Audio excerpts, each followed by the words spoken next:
ఈరోజు మే 3వ తేదీ నా పుట్టినరోజు సందర్భంగా ప్రస్తుతం నేను ఉన్న సమయం ప్రకారం తెల్లవారుజామున ఈ మనోధ్వని అమెరికా కబుర్లు మొదటి ఎపిసోడ్ మీతో పంచుకుంటున్నానండి. నిజానికి ఈ ప్రయాణాన్ని 15 రోజుల క్రితమే ప్రారంభించాను, కానీ వాయిస్ సమస్యల కారణంగా కొంత ఆలస్యం జరిగింది. ఇప్పుడు అన్నీ సరి చేసుకొని ఈ రోజు నుంచి పద్ధతిగా ముందుకు సాగాలని నిర్ణయించుకున్నానండి. ఇకపై ఎటువంటి గ్యాప్ లేకుండా ప్రతిరోజు ఒక ఆసక్తికరమైన అమెరికా విషయం మీ ముందుకు తీసుకురావడానికి నేను ప్రయత్నిస్తానండి.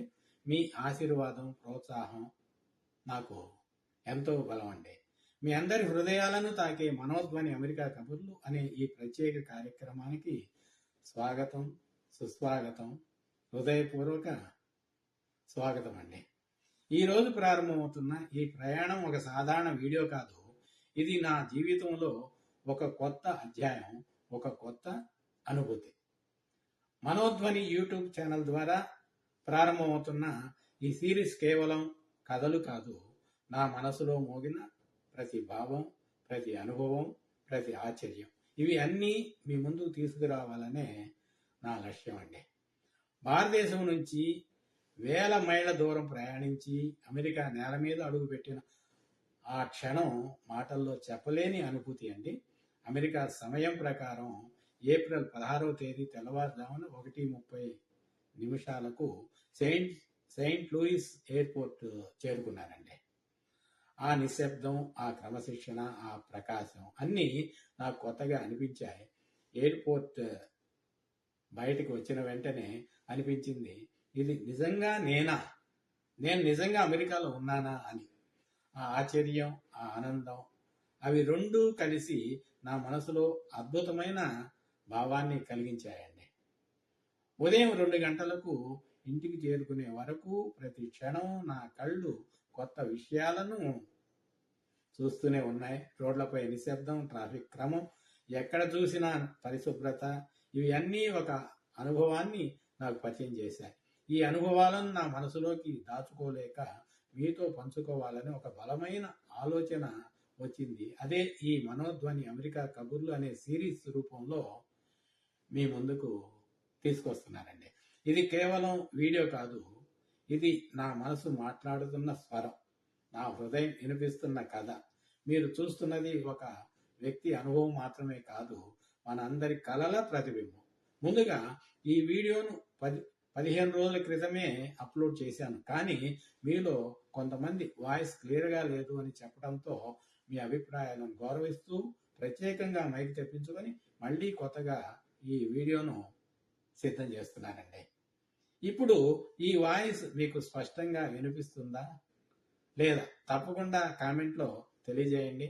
మీ ఒక్క కామెంట్ నాకు మరింత ఉత్సాహాన్ని, ప్రేరణను ఇస్తుంది.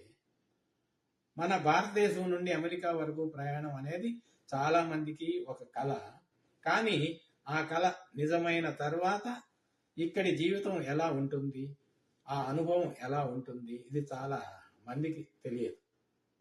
అమెరికా అంటే కేవలం ఎత్తైన బిల్డింగులు కాదు, ఇక్కడి జీవన విధానం, సమయ పాలన, ప్రజల బాధ్యతా భావం, ఇవి అన్నీ మనకు ఒక కొత్త పాఠాన్ని నేర్పుతాయి. ఇక్కడి వాతావరణం కూడా ప్రత్యేకమే. చల్లని గాలి, పరిశుభ్రమైన వీధులు, ప్రశాంతమైన పరిసరాలు, ఇవి మనసుకు ఒక కొత్త శాంతిని ఇస్తాయి. ఇక్కడి రోజువారీ జీవనం కూడా చాలా విభిన్నంగా ఉంటుంది. ఆహారపు అలవాట్లు, ప్రయాణ విధానాలు, ఆరోగ్య సదుపాయాలు, ఇవన్నీ ఒక్కొక్కటి మనకు కొత్త అనుభవాన్ని ఇస్తాయి. ఇంకా ముఖ్యంగా ఇక్కడ నివసిస్తున్న భారతీయుల జీవితం ఎలా ఉంటుంది, వారు తమ మూలాలను ఎలా కాపాడుకుంటూ కొత్త వాతావరణానికి ఎలా అలవాటు పడుతున్నారు, ఇవి కూడా మీతో పంచుకుంటానండి. ఇక్కడికి వచ్చిన మొదటి రోజులోనే నాకు తెలిసింది, చిన్న విషయాల్లోనే పెద్ద పెద్ద విలువలు దాగి ఉన్నాయి అని. ట్రాఫిక్ క్రమశిక్షణ, సమయ పాలన, పని పట్ల నిబద్ధత, ఇవి నిజంగా మనం నేర్చుకోవాల్సిన విషయాలండి. ఈ కార్యక్రమం ద్వారా నేను చెప్పేది కేవలం సమాచారం కాదు, నా అనుభూతి. మీరు వినేది కేవలం మాటలు కాదు, ఒక విలువైన జీవన అనుభవం. ఈ మనోధ్వని అమెరికా కబుర్లు సిరీస్కు సిరీస్ భారతీయులకు ఉపయోగపడే విధంగా మాత్రమే కాకుండా అమెరికా రావాలని కలలు కనే వారికి కూడా ఒక మార్గదర్శకంగా ఉండాలని నా ఆశయం అండి. ఈరోజు ఈ ప్రారంభ భాగంలో ఈ సిరీస్ గురించి మీకు పరిచయం చేశాను. తదుపరి ఎపిసోడ్లో అమెరికాలో నా మొదటి రోజు ఎలా గడిచింది, ఏం ఆశ్చర్యపరిచింది, ఇవన్నీ మరింత ఆసక్తికరంగా మీతో పంచుకుంటానండి.